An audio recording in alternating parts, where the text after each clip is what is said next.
Hey, what's going on? You know who it is. You know what it is. All right, you guys, peep game. All right, so it's 9 o'clock. I took a cat nap, you know what I'm saying, getting my rest because I'm off till Monday.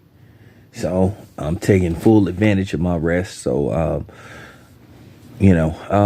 wanted to do this video in regards to today is June 16th.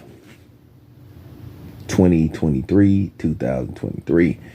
And today is a significant day in history as far as hip hop goes, and can make an argument the black community goes, because today, if Tupac was still here, he would have been 52 years old.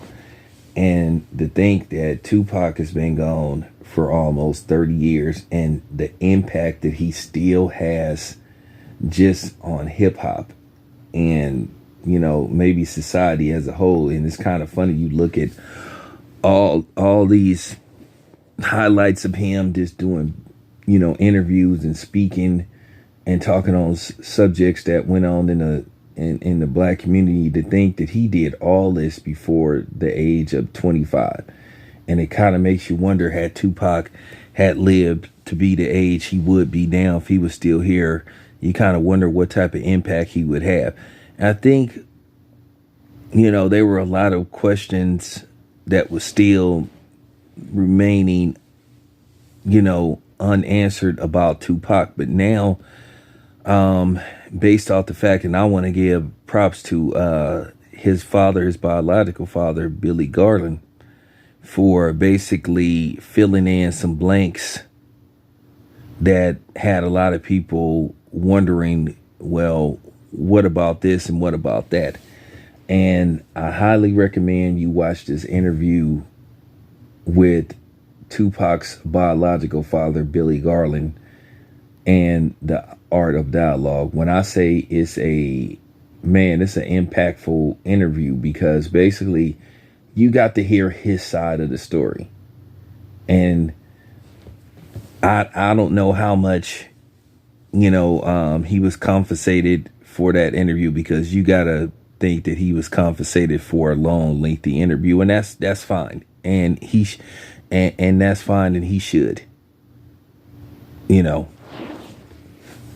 because at the end of the day, we got to hear his side of the story.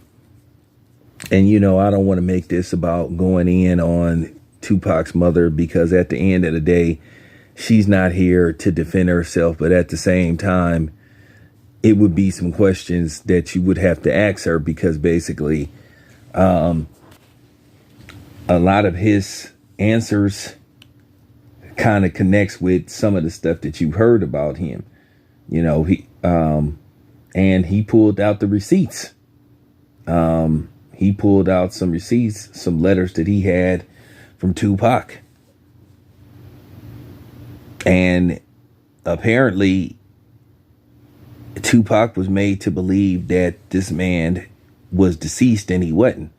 And at the end of the day, no matter how much time had passed, he wanted to be part of his son's life. And at the end of the day, this man is not went after the Tupac estate, which he has, based on the fact that he is Tupac's biological father. To me, I think he should. Now, I'm not worried about none of you skanks and gold diggers thinking, well, he wasn't around. And at the end of the day, that's his biological father. And it was proven that it was his biological father. But to a certain degree, I don't want to make it about that.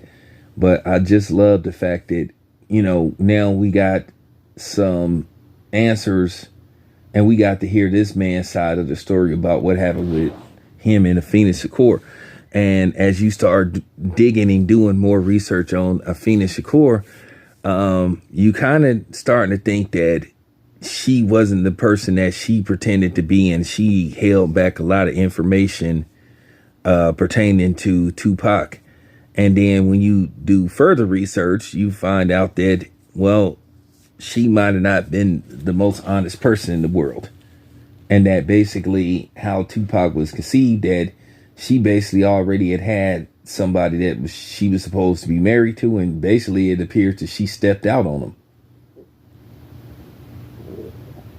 But nevertheless, I don't want to, make it look like I'm bashing a woman, but I'm just saying that I'm glad that a lot of us got some answers to questions we was asking. And like I said before, I highly recommend you go to the Art of Dialogue and watch his interview with Tupac's biological father, Billy Garland. Great interview. And like I said, I'm one of these type of dudes that can tell when somebody is clout chasing and they, looking for some notoriety. He is a dude that truly wants to tell his side of the story. And we already know, based off how the media treats black men, because they want to put out this stigma and this image of black men, portraying them as just a no good, dirty piece of crap.